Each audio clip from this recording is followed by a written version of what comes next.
자, 여러분, 안녕하십니까? 예. 자, 오늘 이제 방식이 좀 바뀌어가지고, 예. 들지 않는 마이크, 요걸로 하게 됐습니다.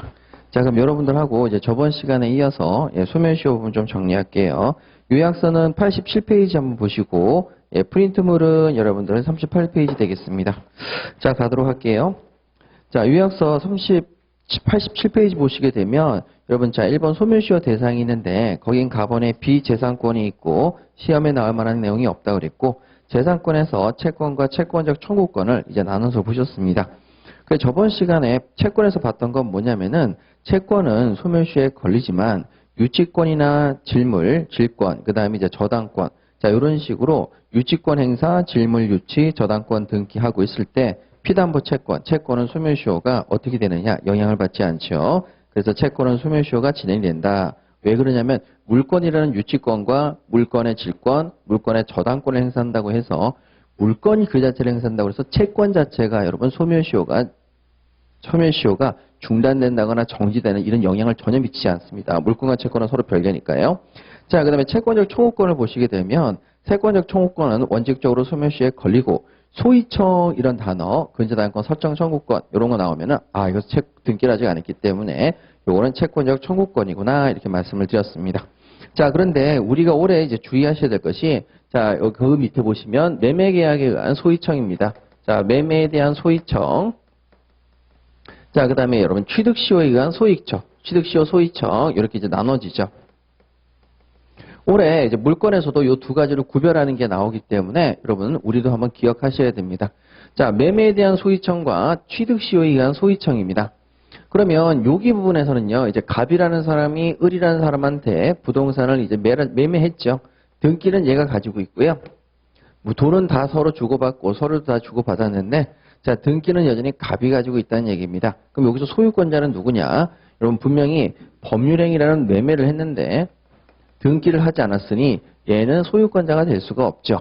자, 을은 갑한테 대한 소위청만 발생한다. 자, 이런 상태입니다. 그럼 이제 등기는 얘가 하고 점유는 얘가 하겠죠?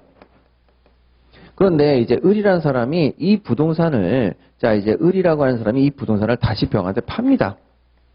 팔면, 자, 마찬가지로 등기가 없으니까 등기를 못 넘겨주고, 이제 점유만 넘겨주는데, 자, 여기서 이제 보셔야 될 것이, 원래 소위청을 가지고 있는 사람은 채권적 청구권이고 소멸시효에 걸리는데 판례가 여러분 점유를 할 때, 자, 이 소위청이 점유가 되면 소멸시효가 멈춘다. 그러니까 소멸시효가 진행하지 않는다. 이렇게 얘기를 했는데, 자, 을이 병한테 그 부동산을 팔아서 자신의 점유가 이제 없어지고 누구한테 점유가 넘어가죠? 병한테 점유가 넘어갑니다. 그러면 소위청에다가 점유를 하고 있으면 소멸시효가 진행하지 않는데 점유가 일로 넘어갔으니 자, 얘는 점유를 상실하는 꼴이죠. 점유가 없으니까 당연히 소위청은 채권적 청구권으로서 소멸시효에 걸려야 될 겁니다. 자, 그래서 이제 병은 이제 을한테 소위청을 가지고 있게 되겠죠. 이렇게. 자, 그랬을 때 여기서 나오는 게 뭐냐면 바로 이겁니다. 자, 점유를 상실했을 때 과연 여기 소멸시효가 진행하느냐, 안 그러면 영향을 미치지 않느냐. 자, 거기 밑에 나와 있죠. 목적물을 인도받아서 점유를 하는 순간 원래 소위청은 소멸시효에 걸리는데 소위청이 소멸시효가 진행하지 않습니다. 그리고 그 밑에 두 번째 판례에 목적물의 점유를 상실했습니다. 그럼 당연히 소위청의 소멸시효가 진행하겠죠. 그런데 여기 이 사례처럼 이 사례 목적물을 전매해서 점유를 승계했을 때 자, 분명히 점유를 상실하면 소위청이 진행해야 되는데 전매를 해서 점유를 넘겨줬을 때에는 자기가 점유권이 없어집니다. 분명히 기억하셔야 돼요. 점유권이 없어집니다. 하지만 점유를 하는 거랑 똑같이 왜 점유를 하고 있을 때 소위청의 소멸시효가 진행하지 않느냐? 바로 자신의 권리를 행사하기 때문인데 자신의 권리 행사보다 더 적극적인 권리 행사죠. 남한테 그 부동산을 팔았다는 것은 자신의 권리를 직접적으로 남한테 팔았다. 권리를 행사한 거죠. 예, 그래서 여기는 점유를 상실해도 소멸시효가 진행하지 않는다. 올해 신경 쓰셔야 될 부분은 바로 이쪽인 것 같습니다. 자, 그 다음에 점유취득시효죠. 점유취득시효는 자, A라는 사람의 부동산에 등기가 되어 있는데 자, 의 B라고 하는 사람이 여러분 취득시효를 완성합니다. 20년간 점유를 했죠. 그러니까 얘가 점유를 하고 있습니다. 자, 20년간 점유하면 얘는 이렇게 소위청이 생깁니다. 소위청이 생기는데 자, 그럼 여기 마찬가지로 이 소위청도 점유를 하고 있기 때문에 소멸시효가 진행하지 않습니다. 그냥 그대로 있죠. 근데 이것을 또 마찬가지로 이렇게 병한테 넘겼을 때, 자, 어떻게 될 것이냐라는 부분까지 볼게요. 자, 목적물의 점유가 계속되는 동안 소위청의 소멸시효는 진행하지 않습니다. 취득시효가 완성된 점유자가 목적물의 점유를 상실합니다. 자, 이렇게 딴 사람한테 팔면, 자, 그때는 어떻게 될 것인가? 이걸 이제 똑같이 보면 되는데, 참으로 다행스럽게 판례가 없습니다. 자, 판례가 없으니까 말 그대로 소위청을 가지고 있는 사람이 점유를 상실했다. 적극적인 권리 행사가 아니라 그냥 상실한 거죠.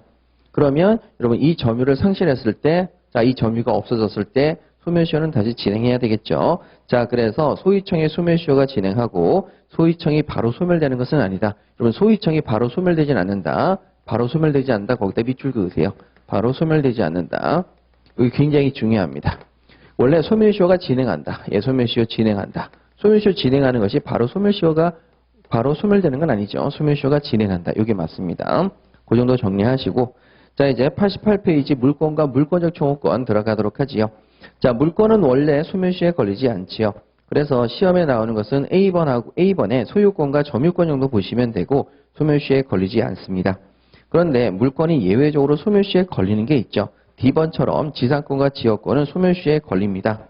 자, 그 다음에 물권적 청구권, 저번 시간에 말씀드렸죠? 소유권에 의한 물권적 청구권만 시험에 나올 것이고, 예, 거기에 따라서 소멸시효는 걸리지 않습니다. 그래서 말소 이렇게 나오고, 그 다음에 이제 세 번째 줄에 진정명의 회복을 위한 소위청 해가지고, 요거는 이제 진정명의 회복을 위한 소위청이지만, 소멸시효에 걸리지 않는다. 이렇게 말씀을 드렸었죠.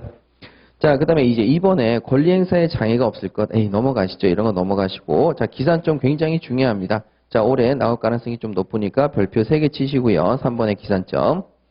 자, 거기 조문 보시면은 여러분 소멸시효는 권리를 행사하신 때부터 진행되고, 자, 중요한 건 판례죠. 실제 소멸시효 기산일과 당사자가 주장하는 기산일 다를 때에는 소멸시효는 자, 시읒 계열이었죠. 소멸시효는 소급표 그리고 당사자.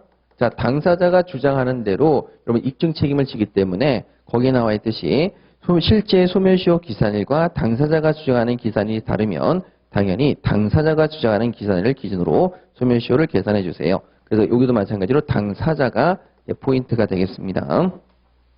자, 이제 89페이지 가시게 되면 나번의 기한입니다. 자, 기한에서는 불확정 기한부하고 기한의 정함이 없는, 자, 여기 부분을 좀 집중적으로 보셔야 되겠죠. 자, 불확정 기한입니다. 기한이 객관적으로 도래한 때부터지 도래를 안 때부터는 아닙니다. 그 다음 기한의 정함이 없을 때는 성립시 발생할 때부터죠. 그래서 부당이득 반환 청구권에 별표를 놓으셔서 부당이득 반환 청구권 올해 좀 신경 좀 써주시고요. 자, 그 다음에 기타 가시죠. 자, 기타 보시면은 정지조건부 채권은 조건 동그라미 지어서 조건 성취시부터, 선택 채권은 선택 동그라미 지어서 선택권을 행사하신 때로부터, 부작위 목적은 위를 동그라미 지어서 위반 행위를 한 때로부터고, 동시행 항변권은 이행의 동그라미 지어서 이행기부터죠. 자, 근데 거기 여러분 이행기라고 써 있는데, 자, 그러면 이행기를 다른 말로 여러분 집행시 이렇게도 좀 해주세요. 자, 집행시. 자, 이렇게 해서 같은 말로 나올 수도 있습니다. 자, 그 다음에 라번의 손해배상 청구권이죠. 자, 거기는 채무불이행만 나온다고 말씀드렸죠. 채무불이행 손해배상 청구권, 이행불능 손해배상 청구권. 자, 정답은 채무불이행, 이행불능에 포인트 주셔서 채무불이행과 이행불능 시부터 소멸시효 진행된다. 이렇게 보시면 되겠습니다. 자, 이제 여러분 여기까지 해서 여러분들 우리 문제를 잠깐 좀 풀어보도록 할게요. 자, 풀어보는데 요약서 90페이지 요거 하나만 볼게요. 자, 소멸시효의 기간이 있습니다. 요것도 이제 정리를 한꺼번에 하셔야 되니까, 자, 맨 위에 판례에 밑줄 그으세요. 소멸시효 기간은 법원이 직권으로 판단합니다. 자, 소멸시효의 기산점과 소멸시효 기산점. 자, 그 다음에 소멸시효 기간은 전혀 달라집니다. 자, 이건 뭐냐면은 소멸시효가 언제부터 기산하느냐라는 것은 그러면 당사자죠. 시읒 계열이니까 당사자. 자, 근데 소멸시효 기간은 여러분 이것은 법원이 직권으로 판단합니다. 당사자가 아닙니다. 자, 올해 요거 좀 한번 대비해 보시죠.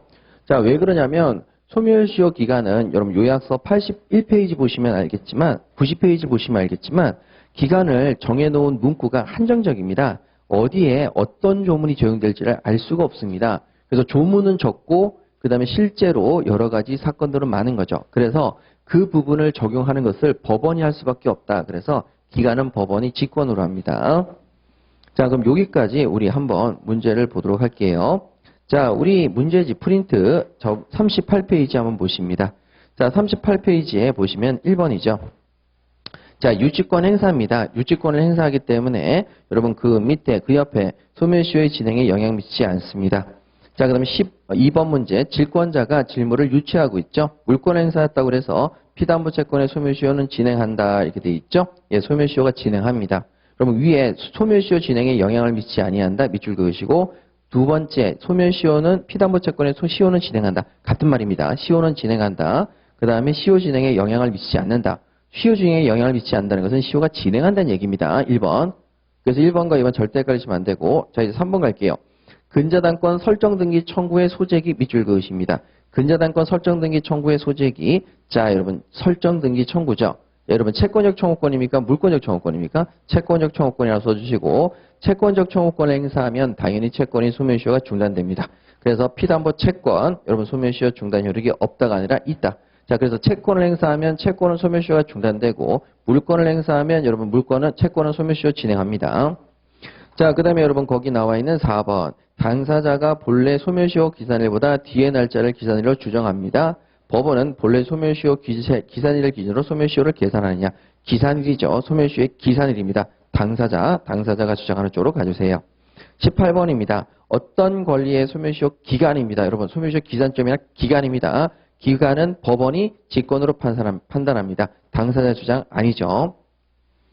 자, 그 다음에 여러분 그 밑에 나와 있는 6번 문제입니다. 자, 6번. 자, 6번 여러분들 저랑 같이 문제를 풀면서 보시기 전에 요약서 잠깐 보세요. 90페이지 보십니다.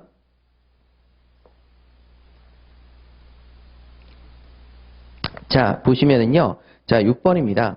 저 6번 보시기 전에 90페이지 보세요. 자, 1년의 단기 소멸시효가 있습니다. 자, 그러면 올해 주의하셔야 될 것은 1년짜리하고 3년짜리는 아닌 것 같습니다. 어쨌든 1년의 단기 소멸시효가 있습니다. 단기 소멸시효가 있다는 것은 원래 소멸시효 기간이 10년짜리가 원칙이기 때문에 그렇습니다. 자, 그래서 단기 소멸시효가 있고 그 다음에 10년보다 짧으니까 단기고요. 자, 3년짜리 단기 소멸시효가 있습니다. 10년보다 짧으니까 단기죠. 자, 그 다음에 10년보다 긴 게 있습니다. 20년. 자, 그러면 여기까지는 뭐냐면 전부 다 채권입니다. 자, 그럼 20년부터는 뭐냐? 물권입니다. 자, 물권 소멸시효 걸리는 게 딱 두 가지가 있었죠. 지상권과 지역권. 자, 그래서 지상권과 지역권은 총 20년의 소멸시효에 걸립니다. 자, 그래서 20년짜리 보시면은 채권 및 소유권 이외 재산권 해가지고 지상권, 지역권이라고 써놨고 20년간 행사하지 않으면 소멸시효 완성됩니다. 자, 그러면 올해 주의하셔야 될 것은 여기 10년짜리죠. 자, 10년짜리 보시죠. 채권은 원칙적으로 10년간 행사하지 않으면 소멸시효가 완성한다. 좋고요. 판결에 의해서 확정된 채권은 단기 소멸시효에 해당하는 것이라도 소멸시효가 10년입니다. 자, 판결이 있게 되면 여기 있는 이 단기 소멸시효가 몇 년으로? 10년으로 늘어나게 되겠습니다. 자, 그러면 여러분 우측에 조그마한 것을 보시면 자, 20년짜리가 판결이 있으면 10년째로 줄어드느냐? 그건 아니란 얘기죠. 그래서 가로 안에 보시면은 10년보다 단기의 소멸시효를 10년으로 단축하는 것도 아니고 소멸시효에 걸리지 않는 권리가 10년으로 늘어나는 것도 10년으로 줄어드는 것도 아니죠.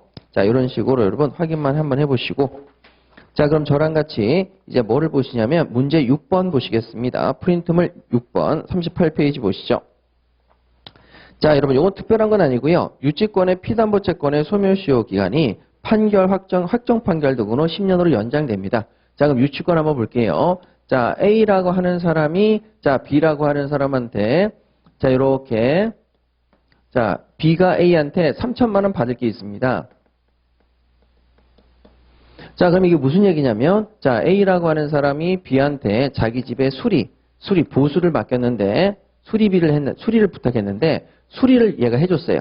그래서 A라는 사람의 집에 얘가 비용을 3천만 원 들여서 수리를 했는데, 자, A라는 사람이 돈을 안 줍니다. 돈을 안 주니까 B는 A한테 뭐를 행사했었냐면, 자, 내가 너의 목적물에 비용을 들였는데 돈을 안 줘? 나는 유치권을 행사하겠다. 그래서 유치권을 행사할 수 있게 된 거죠. 자, 그러면 이 담보물권은 특징이 B라는 사람은 피담보 채권을 가지고 있는 채권자죠.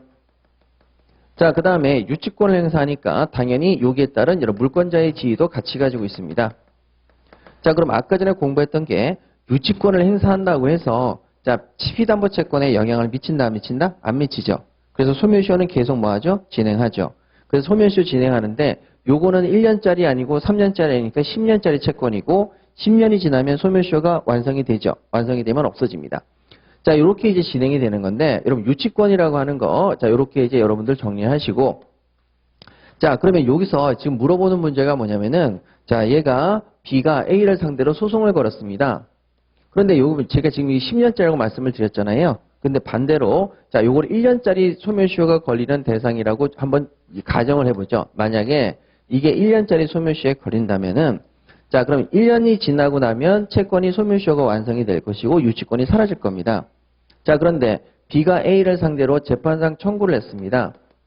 재판상 청구를 해서 승소를 했어요. 그럼 1년의 단기 소멸시효 기간이 여러분 이제 없어지고 몇 년도로 늘어납니까? 10년도로 늘어나죠. 자, 그럼 얘 유치권도 몇 년이 되는 거죠?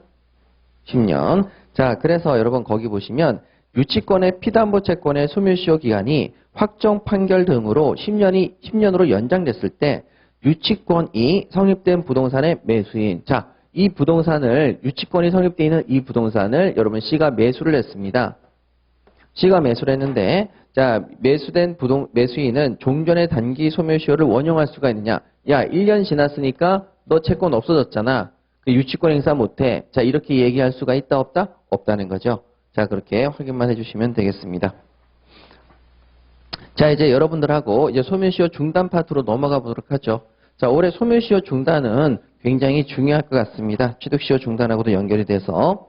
자, 91페이지 잠깐 보시죠. 자, 91페이지. 자, 요약서 91페이지 보시면 1번에 중단 사유가 있는데 그건 여러분들이 보시고 자, 2번에 청구 부분 가십니다. 자, 가번에 재판상 청구가 있는데요. 자, 민사상의 재판상 청구면 어떤 소송이든 상관이 없다는 게 나와 있죠. 자, 그 다음에 B번 보시면 형사상과 행정상의 재판상 청구는 소멸시효 중단 효력이 없습니다. 자, 그 다음에 그 밑에 나와 있는 조문들 좀 꼼꼼히 보시죠. 재판상 청구는 소송의 각하, 기각, 취하의 경우에는 소멸시효 중단 효력이 없죠. 자, 그러면 여러분 여기 잘 보세요. 자, 여기 나와 있는 채무자가 있고요. 자, 채무자를 A라고 하고 그 다음에 채권자를 B라고 하겠습니다.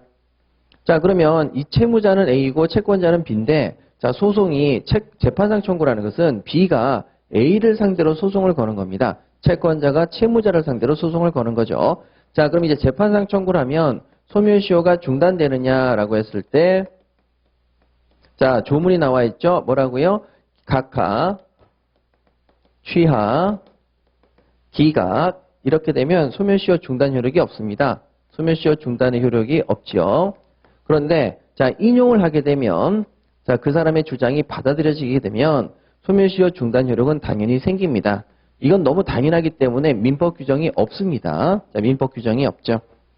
자, 그러면 그 밑에 이제 이렇게 각하, 기각, 취하를 당했는데 자, 그러면 여기서 이제 중단의 효력이 없는데 다시 6개월 이내에 재판상 청구를 하거나 그리고 여러분 압류강압류 가처분을 하게 되면 자, 그때 시효 중단의 효력이 생기는데요.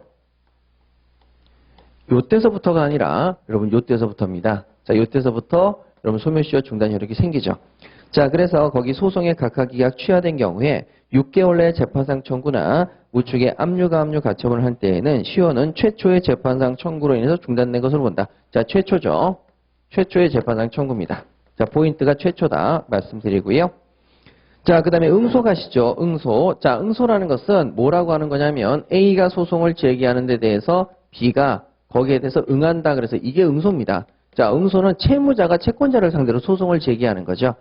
자, 그럼 이 경우에 어떻게 해야 소멸시효가 중단될 것이냐? 자, 재판상 청구를 하듯이 적극적으로 권리를 주장할 것, 그리고 인용을 하듯이 나의 의견이 받아들여질 것, 그렇지만 이제 소멸시효가 중단된다. 자, 이런 식으로 정리가 되시는 거죠. 자, 그래서 피고로서 적극적으로 권리를 주장 받아들여진 때 시효 중단 효력이 생깁니다. 자, 단순히 응소 행위가 있었다는 사정만 가지고는 시효 중단 효력이 없죠. 반드시 자, 적극적으로 응소만 했다고 되는 게 아니라 받아들여져야 됩니다. 받아들여져야 되는 것이고. 자, 그 다음에 그 밑에 판례를 보시게 되면 자, 그럼 여기랑 똑같이 자, 응소를 했는데 안 받아들여집니다. 그래서 권리자인 피고가 응소해서 권리를 주장했으나 그 소가 각각 취하되는 때에는 자, 각하, 취하되는 때에는 자, 응소도 똑같이 가는 거죠. 자, 그랬을 때에는 여러분 소멸시효 중단 효력이 없고요. 자, 그 다음에 또 써있죠. 6개월 이내에 재판상 청구 등 다른 시효 중단 조치를 취하면 자, 여기도 마찬가지로 자, 만약에 여기서 중단이 안 되었다면 6개월 내에 자, 재판상 청구나 이런 것들을 했다면은 중단 효력이 생기는데요. 자, 언제서부터?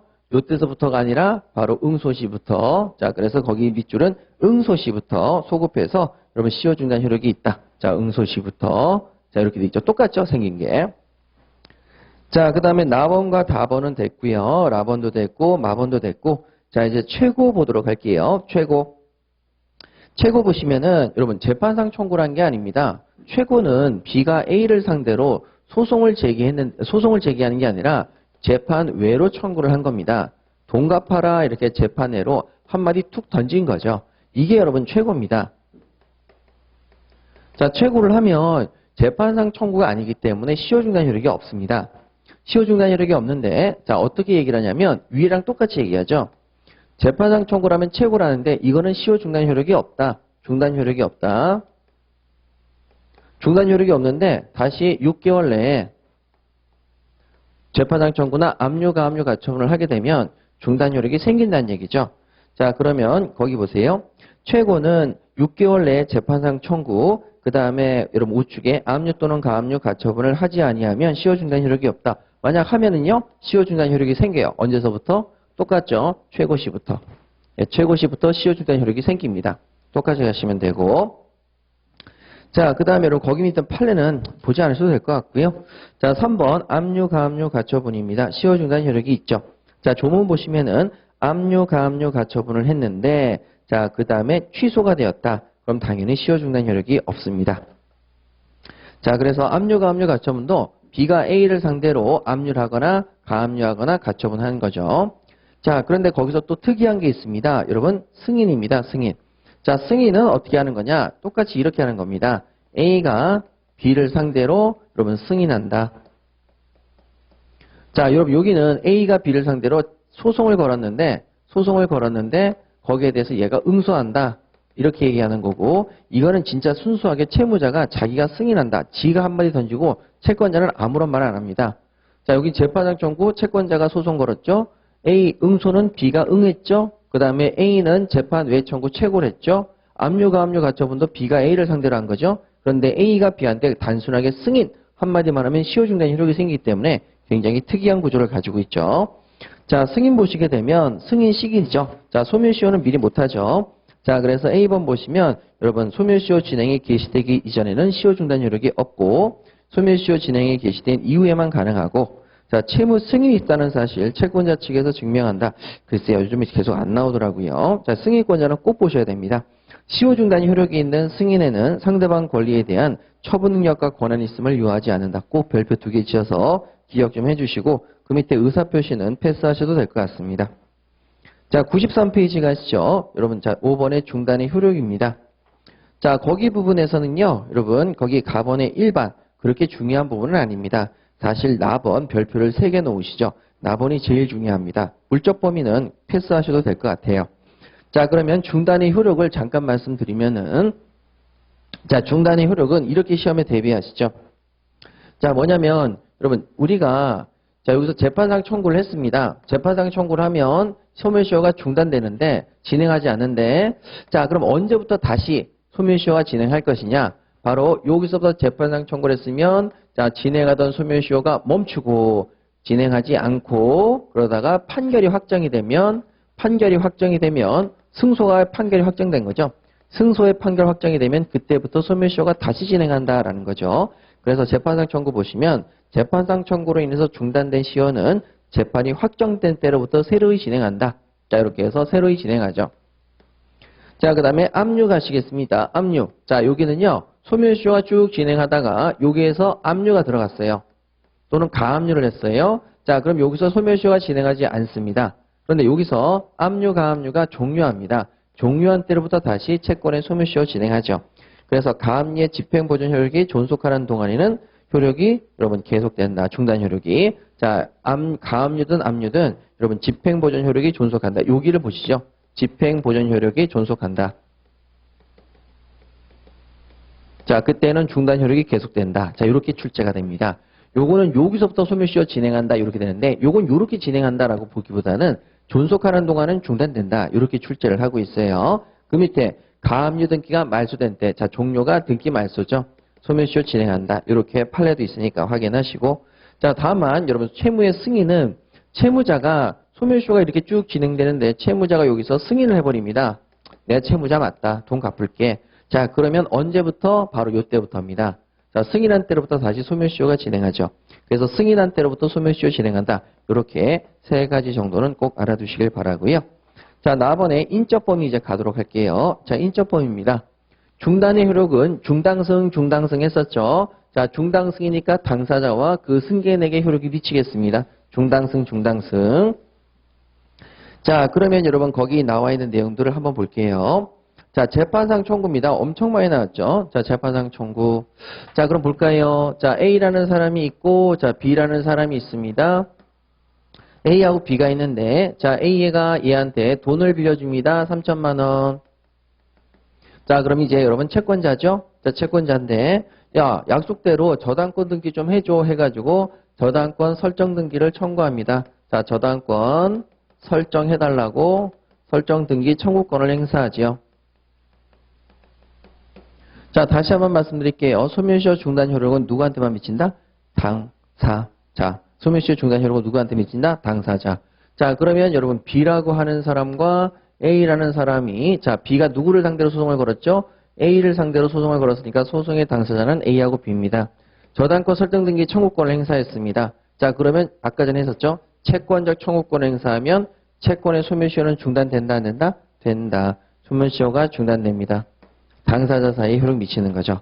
자, 그래서 거기 재판상 청구의 첫 번째 판례, 채무자와 채권자 간의 제소와 응소로 근저당권 설정 등기 청구권을 주장하면 그 밑에 피담보채권도 소멸시효가 중단된다. 소멸시효 중단의 효력이죠. 자, 이 정도만 보시면 시험에 나올 것이고, 자, 그러면 두 번째, 물상보증인과 채권자 간의 제소입니다. 자, A라는 사람이 B라는 사람한테 이렇게 3천만 원 빌렸는데, 자, 이번에는요, B가 A를 상대로 소송을 거는 게 아니라 물상보증인 C가 있었습니다. 물상보증인. 자, 물상보증인은 이미 저당권 등기가 되어 있는 거죠. 자, 그래서 여기 저당권 등기로서 B가 되어 있다는 얘기입니다. 자, 그런데 거기서 보시면은 물상보증인이 자, 채권자와 서로 다툽니다. 요렇게 소송을 제기하는 거죠. 요렇게 소송을 제기합니다. 그래서 B가 C를 상대로 소송을 제기하거나 C가 B를 상대로 소송을 제기했는데 B가 응소하거나 자, 요런 이제 구조 가져갑니다. 자, 그래서 거기 판례 보시면 물상보증인과 채권자 간의 제소 응소로 채권자가 피담보 채권을 주장합니다. 자, 그러면 여기 부분이죠. 여기 부분에 관련돼서 여러분 소멸시효가 중단되겠느냐라는 겁니다. 여러분 항상 소송 당사자 간에만 효력 미치고 여긴 미친다 안 미친다? 안 미칩니다. 그래서 여긴 미치지 않는 거죠. 여긴 같은 사람이니까 미치는 거고 여긴 다른 사람이니까 미친다 안 미친다? 안 미친다는 거죠. 자, 이제 압류 한번 가보도록 하죠. 자, 압류 가압류 가처분은 시효이익 받을 자에 대해서 하지 아니한 때에는 이를 그에게 통지한 후가 아니면 시효 중단 효력이 없다. 조문도 중요하죠. 볼까요? 자, A가 있고 B가 있는데 자, B가 A를 상대로 3천만 원 빌려줬습니다. 똑같죠? 그리고 나서 자, 여기 나 있는 B가 A를 상대의 재산으로 압류를 걸었습니다. 또는 가압류를 했습니다. 자, 그럼 조문 볼까요? 조문. 압류 가압류 가처분은 시효이익 받을 자에 대해서 하지 아니한 때. 자, 여러분 여기 시효이익은 3천만 원의 시효이익은 누구한테 있는 거죠? A한테 있습니다. 자, 시효이익 누구한테 있죠? A. 자, A를 상대로 소송을 걸었다. 중단 효력이 생겨서 상관이 없는 거죠. 여기 중단됩니다. 자, 그런데 거기 나와 있는 이 조문은 어떤 의미냐면 A가 있고 B가 있는데 자, 3천을 빌려줬는데 자, C라고 하는 사람한테 자, C라고 하는 사람 재산을 압류 들어간 거죠. 여기를 압류 들어갑니다. 자, 그러면 여러분 C라고 하는 사람이 다른 사람인데 자, 이 사람의 재산에다가 압류가 들어간대요. 자, 그러면 여러분 여기서 보셔야 될 것이 당사자는 누구죠? B와 C죠. 여기 중단 효력 미친다 안 미친다? 안 미친다.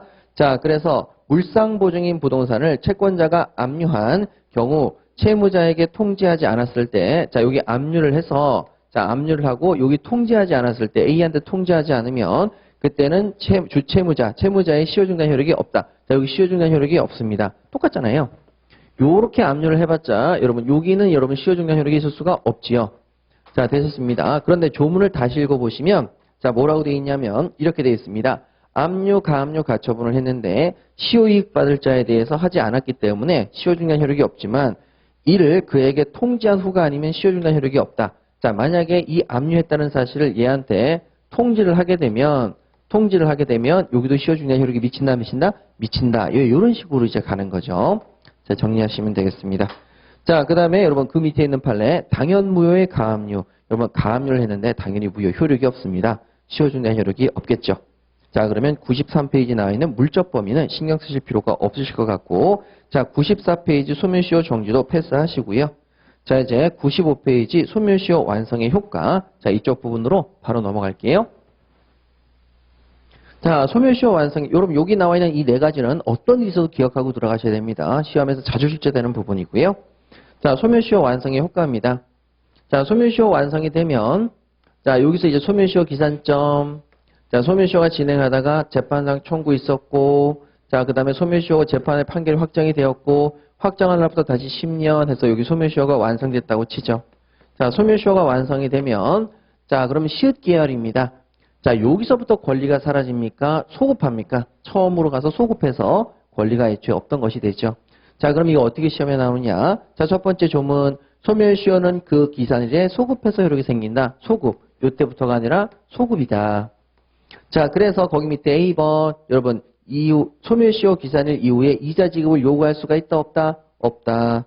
자, 그 다음에 두 번째 조문, 주된 권리 소멸시효가 완성될 때 종속된 권리도 영향을 미친다. 자, 이렇게 보시면 됩니다. 원용권자 부분 보시게 되면 이 소멸시효가 완성됐을 때 이 소멸시효 완성을 원용하는 사람이 누구냐면, 여러분, 자, B번에 물상보증인, 부동산을 매수한 자, 제3취득자, 유치권이 설정된 부동산의 매수인 전부 다 누굽니까? 부동산 주인입니다. 부동산 주인입니다. 자, 그러면 여러분 부동산을 가지고 있는데 자신의 부동산에 유치권이 걸려있다. 자신의 부동산에 저당권이 걸려있다. 자, 이렇게 또는 그럼 제3취득자 뭐 전부 다 이제 자신의 부동산에 유치권과 저당권, 담보물권이 걸려있는데 그 부동산을 여러분 이걸 A한테 팔았다. 자, 그러면 이제 A가 뭐예요? 여기 나와 있는 이 피담보채권 소멸시효 완성됐다고 주장할 수가 있다 없다? 있다라는 거죠. 당연히 있겠죠. 내 부동산이 됐는데 내 부동산에 유치권과 저당권이 있잖아요. 채권의 소멸시효가 완성됐으면 원용할 수 있다 없다? 있다. 예, 그래서 거기 나와 있는 물상보증인 부동산, 그 다음에 부동산을 매수한 제3자 부동산, 저당부동산의 제3취득자 부동산, 유치권이 설정된 부동산의 매수인 아셨죠? 어떻게 원용권자를 찾으시는지 이런 것들은 절대 틀리지 마시기 바라고요. 자, 그 다음에 여러분 소멸시효 이익의 폭입니다. 자, 소멸시효 이익의 폭이는 뭐냐면 요겁니다. 소멸시효가 완성이 되면 여러분 채무자에게 이익이 됩니다. 자, 채무자에게 이익이 되죠. 우리 아까 전에 채무자를 A라고 했거든요. 자, A라는 사람에게 이익이 됩니다. A는 웃죠. 돈을 안 갚아도 되니까. 자, 그러면 채권자는요, 불이익을 받게 되는 거죠. 돈을 못 받으니까. 자, 그런데 소멸시효 이익의 폭이라는 것은 A라는 채무자가 어떻게 얘기하느냐. 자, 채권자 B가 이익이 아니라 B는 손해만 생기죠. 채무자라는 A가 B를 상대로 자, 내가 돈 갚을게 얘기하는 겁니다. 승인하는 겁니다, 사실은. 승인. 내가 채무자니까 돈 갚을게 라고 승인하는 겁니다. 자, 이것이 여기서 하면 자, 소멸시효가 완성되기 전에 A가 B한테 내가 돈 갚을게 라고 하면 이건 승인. 내가 채무자라는 거 승인하고 돈 갚을게. 자, 이건 소멸시효의 중단이 되는 것이고 자, 여기는 여러분 채무자가 채권자에게 내가 채무자한테 돈 갚을게 이렇게 얘기하는데 소멸시효 완성이 되고 나면 그때는 용어가 달라지는 거죠. 소멸시효 이익의 폭입니다. 이익의 폭이라고 얘기합니다.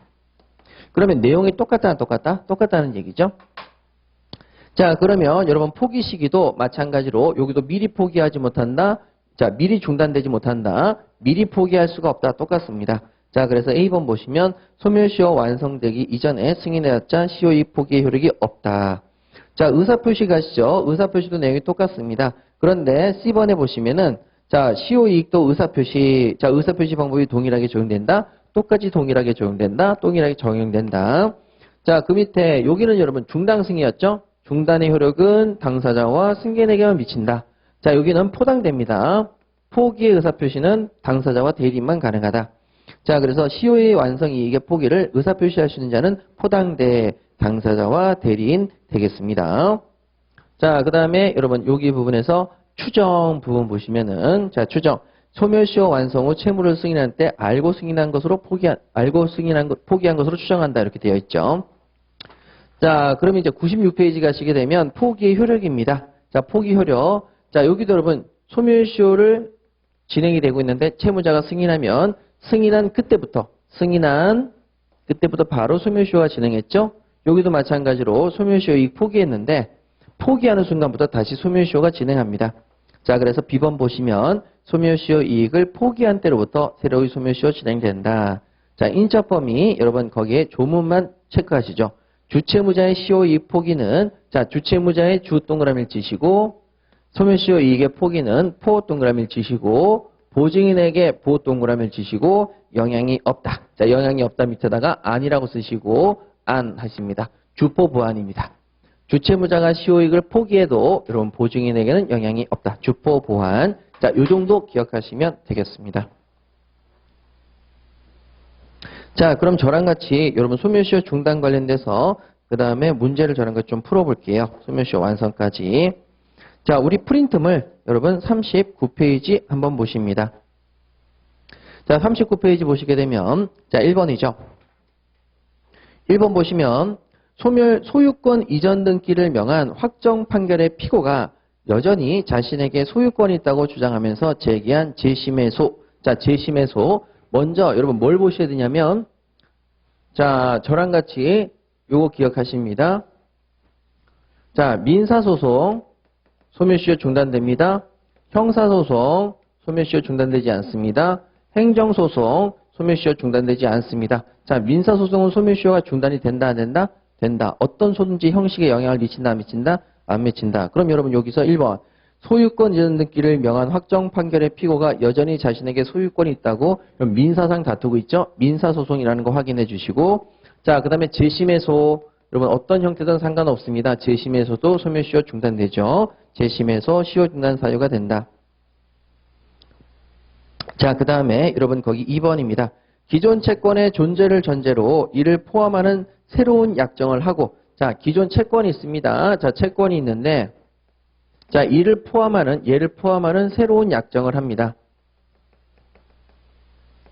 새로운 약정을 하고, 자, 여러분, 새로운 약정에다 밑줄 그으시고, 자, 이거 채권입니까? 물권입니까? 약정이니까 당연히 채권이죠. 그죠? 채권을 행사하면 여기도 중단된다, 안 된다? 된다. 자, 그래서 그에 기한 재판상 청구를 하였다. 자, 약정에 기해서 재판상 청구를 한 거죠. 채권에 대한 권리를 행사한 겁니다.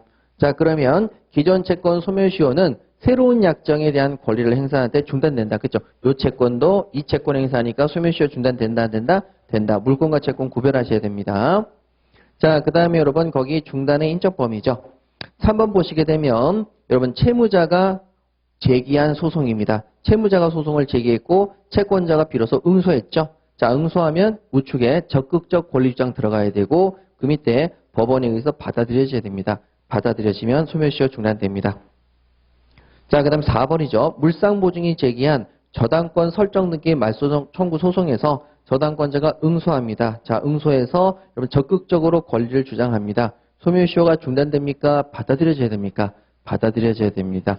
그냥 그것만 가지고는 중단이 안 되겠죠. 자, 5번 가압류 집행 행위의 시효이익을 받을 자에 대해서 행하지 아니한 때. 자, 시효이익 받을 자에 대해서 행했어요? 행하지 않았어요? 안 했습니다. 그럼 언제 중단 효력이 생기죠? 통지 동그라미를 치시고 통지한테 중단 효력이 있죠. 통지한 후가 아니면 중단 효력이 없다. 예, 조문 그대로 나왔고, 자, 이제 6번은 가처분으로 나옵니다. 가처분도 마찬가지로 통지한 후가 아니면 중단 효력이 없다. 자, 이렇게 나와 있죠. 자, 이제 7번 가도록 하죠. 채권자가 물상보증인이 제공한 담보 목적물에 대해서 근저당권 실행 경매를 신청합니다. 자, 그럼 한번 볼까요? 채무자가 A, 채권자가 B였죠. 자, 그 다음에 물상보증인이 C였는데, 자, B가 물상보증인이 제공한 담보 목적물에 대해서 경매를 신청합니다. 자, 경매 신청. 자, 그러면 여러분 여기 시효중단 효력이 생긴다, 안 생긴다? 안 생긴다. 통지되면 여러분 시효중단 효력 생긴다 안 생긴다? 생긴다. 그런데 여러분 거기 채무자에게 경매 개시 결정이 송달되지 않더라도 여러분 통지를 안 했죠? 시효중단 효력이 안 생기겠네요. 채피담보채권의 소멸시효가 중단된다. X. 선생님 그런데 여기 경매 신청인데 이거 압류가 압류 가처분 아닙니까? 경매를 신청하면 압류 들어가니까 여러분 경매 신청 위에다 쓰세요. 압류. 예, 압류입니다. 압류의 통지죠. 예, 거기가 이제 경매 개시 결정 송달이 압류의 통지가 되겠습니다. 자, 이제 8번 가도록 할게요. 시효가 중단될 때에는 중단까지 경과한 시효기간은 산입하지 않고 중단 사유가 종료한 때로부터 새로 진행한다. 중단의 내용 그대로고요. 자, 9번입니다. 시효 중단 효력이 있는 승인이죠. 상대방의 권리에 대한 처분 능력이나 권한이 있음을 요하지 않는다죠. 요한다 그래서 틀렸고. 자, 10번입니다. 재판상 청구로 중단된 시효는 재판이 시작된 때로부터 새로 진행한다. 재판이 판결이 확정된 때로부터 진행하죠. 시작된 때가 아니라. 자, 11번입니다. 재판상 청구를 한 후 소의 각하가 있습니다. 자, 시효 중단 효력이 없겠네요. 자, 그런데 6개월 내에 다시 재판상 청구를 했습니다. 시효 중단 효력이 있겠네요. 첫 번째 재판상 청구부터입니까? 두 번째 재판상 청구부터입니까? 최초에. 그래서 다시 재판상 청구를 한 때부터 중단된 그런다. 다시가 아니라 최초에라고 바꿔주셔야 되겠죠. 자, 12번입니다. 채무자가 제기한 소에 채권자인 피고가 응소해서 권리를 주장했으나 그 소가 각하된 경우에 자, 응소를 해서 권리를 주장했는데 그 소가 각하됩니다. 시효 중단 효력이 없겠죠. 6개월 내 재판상 청구를 하면 여러분 재판상 청구 시부터입니까? 최초의 응소 시부터입니까? 최초의 응소 시부터 시효 중단 효력이 생긴다. 주시고 자, 이제 13번입니다. 자, 13번 보시면 여러 차례 최고가 있은 후 재판상 청구가 있었습니다. 자, 그 시효 중단 효력은 최초의 최고를 한 때 발생할 것이냐? 자, 여러분 여기 보세요. 소멸시효가 중단이 됐는 최고를 했는데요. 자, 최고를 했는데 여러분 최고를 했을 때 여러분 계속 최고에서 최고를 총 10번 합니다. 그리고 재판상 청구를 했죠. 6개월 내에. 자, 그러면 여러분 이때는 무조건 재판상 청구를 하면 무조건 최초냐? 예, 무조건 최초의 최고부터냐? 이렇게 되는 거죠. 그런데 여기 부분이 소멸시효가 완성이 됩니다. 그러니까 독촉만 하고 재판 외로 도촉만 했는데 소멸시효가 완성이 되고 도촉을 하고 그 다음에 6개월에 재판상 청구를 한 거죠. 아이고 힘들어. 자, 그러면 여러분 여기서 여러분 얘는 재판상 청구를 하면 무조건 최초부터 되느냐? 그게 아닙니다. 여러분 여기서 보시면 6개월 내에 재판상 청구를 하라고 했잖아요. 그래서 6개월 내에 재판상 청구를 했는데 자, 이 뜻은 뭐냐?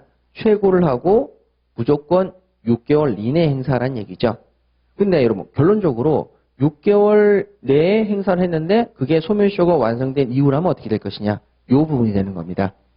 자, 그러면 여기는 이렇게 됩니다. 만약에 최고를 하고 자 2개월 후에 6개월 내니까 2개월 후에 재판상 청구를 했다. 그러면 거꾸로 거슬러 올라가세요. 6개월 전으로 거꾸로 거슬러 올라가 보니까 만약에 요때 최고가 걸려 있다. 그러면 여러분 소멸시효는 중단됩니다. 여기서부터. 근데 그게 아니라 여러분 여기서 재판상 청구를 했는데 자 여기 6개월로 거꾸로 거슬러 올라가 보니까 여기서 6개월까지는 여기까지밖에 안 된다. 그러면 그때는 재판상 청구에 소멸시효 중단 효력이 전혀 없습니다. 자, 그런 내용이 뭐냐면은 해설 잠깐 볼게요. 최고를 여러 번 거듭한 후, 자 10번 정도 최고를 거듭한 후 재판상 청구를 한 경우 항상 최초의 최고 시에 소멸시효 중단 효과가 발생하는 것이 아니라 재판상 청구 등을 한 시점 기준으로 자 재판상 청구를 한 시점 기준으로 소급해서 6개월 내에 한 최고 6개월 내에 한 최고 시에 시효 중단 효력이 발생합니다. 자 6개월 내에 거꾸로 거슬러 올라가는데 중단 효력이 발생한다. 소멸시효 완성 전에 여기 부분이 걸려 있으면 중단 효력이 발생한다는 얘기입니다. 자 벗어나면 중단 효력이 안 생기는 거죠. 자 이제 14번입니다. 자 가압류에 의한 시효 중단 밑줄 그으시고요. 자 언제부터겠습니까? 법원의 가압류 시부터입니까? 가압류 신청시입니까? 가압류 신청시입니다. 재판상 청구, 가압류 신청. 자, 이렇게 가는 거죠. 재판상 청구, 여러분 가압류 신청. 자, 그래서 여러분 가압류 신청시입니다. 왜 그러냐면 여러분 보세요. 이게 너무 당연한 겁니다. 자, 우리가 제가 아까 말씀드렸듯이 B라는 채권자가 A라는 채무자를 상대로 재판상 청구를 했습니다. 여러분 재판상 청구는 재판이 진행이 됐다는 얘기입니까? 재판상을 진행해달라고 청구만 한 겁니까? 청구만 했죠. 자, 그럼 B가 A를 상대로 여기 나와 있는 그대로 자, 가압류에 신청을 합니다. 가압류를 한 때로부터 소멸시효 중단되겠습니까? 가압류 신청한 때부터겠습니까? 신청이죠. 예, 그래서 가압류 신청 시부터 여러분 중단 효력이 생깁니다. 법원의 가압류 시가 아니죠. 자, 그 다음에 15번 가압류에 의한 시효 중단 효력은 집행 보존 효력이 존속하는 동안 계속되고요. 자, 16번 가압류로 중단된 시효는 가압류 등기 말소한 때로부터 새로이 진행한다. 맞죠? 자, 17번입니다. 최신 판례죠. 압류에 의한 시효 중단 효력은 압류가 해제. 자, 압류 등기 말소죠. 집행 절차가 종료. 자, 이럴 때 종료한다. 같죠? 16번과 17번을 묶으셔서 잘 보시고요. 자, 그 다음에 18번입니다. 소멸시효의 중단의 효력은 자, 채무자가 승인했을 때죠. 승인의 통지가 상대방에게 도달한 때 발생한다. 의사표시 효력은 상대방에게 도달한 때 효력이 발생하죠. 자, 그 다음에 19번입니다. 자, 그래서 소멸시효 완성 후에 채권자에 대해서 채무자가 승인합니다. 소멸시효 완성 후니까 채무자가 승인을 했는데 자, 요거는 여러분 시효이익의 포기가 되겠죠. 그래서 우측에 시효이익을 포기한 경우가 되고 자, 언제부터 새로이 소멸시효 진행한다? 그때부터. 포기한 때로부터 그때부터 소멸시효 진행하는 거죠. 자, 이제 20번입니다. 소멸시효 중단은 중당승, 당사자와 승계인 사인에게만 효력이 미치고요. 21번, 시효이익을 받을 당사자, 당사자 또는 그 대리는 시효이익 포기 의사표시를 할 수 있다. 포당대 되겠습니다. 시효이익의 포기는 당사자와 대리인. 자, 그 다음에 22번입니다. 사망한 사람을 피신청인으로 한 가압류의 결정입니다. 자, 사망한 사람 밑줄 그으시고 무효의 가압류죠. 자, 그래서 여러분 시효 중단 효력이 우측에 없습니다. 자, 그 다음에 이제 소멸시효 완성의 효과 보시죠. 1번, 소멸시효로 채무를 면하게 되는 자는 기산일 이후에 이자를 지급할 필요가 없다. 이자 지급할 필요 없죠. 소급하니까. 자, 그 다음에 2번, 본래 채권이 소멸시효에 의해서 소멸되면 채무불이행의 손해배상 청구권도 함께 소멸한다. 다 사라지죠. 왜? 주된 권리 사라지면 종된 권리도 사라지니까 예, 다 같이 사라지겠습니다. 자, 그 다음에 3번이죠. 자, 거기 부분은 제가 여기서 설명하려고 대충 말씀드렸는데 자, 우리 추정입니다. 추정은 자, 맨 뒤에 추정 동그라미 치시고요. 자, 추정은 항상 좋은 쪽으로 추정합니다. 선의로 추정합니까? 악의로 추정합니까? 선의로 추정합니다. 자, 항상 좋은 쪽으로 추정해 주세요. 그런데 자, 여기 추정은 선의로 추정합니까? 악의로 추정합니까? 악의로 추정합니다. 어느 경우에 소멸시효 이익의 포기입니다. 자, 소멸시효 이익의 포기는 왜 악의로 추정하느냐 보실게요. 자, 여러분 소멸시효가 완성이 됐습니다. 자, 그런데 채무자한테 시효이익이 생겼죠. 근데 채무자가 나 이거 돌려줄게 라고 이제 소멸시효 이익을 포기합니다. 그러면 자, 이 사람에게 좋은 쪽으로 추정을 해주세요. 자, 얘가 소멸시효 완성됐다는 것을 모르고 즉 선의로 추정하는 게 좋겠습니까? 소멸시효가 완성됐다는 사실을 알면서 포기했다고 보는 것이 더 좋은 쪽입니까? 자, 분명히 채무자가 안 갚아도 된다는 사실을 알면서 그럼에도 불구하고 내가 돈을 갚을게 라고 얘기하는 게 채무자 쪽에 훨씬 좋은 쪽이 추정이 됩니다. 그래서 이 경우에는 여러분 소멸시효 완성의 이후에 시효이익의 포기는 항상 뭐로 추정해 주는 게 맞다? 악의로 추정해 줘야 되는 게 맞다. 자, 이렇게 확인 좀 해 주시죠. 자, 이렇게 해서 42페이지까지 가셨고 자, 우리 오늘 나눠드린 프린트물 한번 보시죠.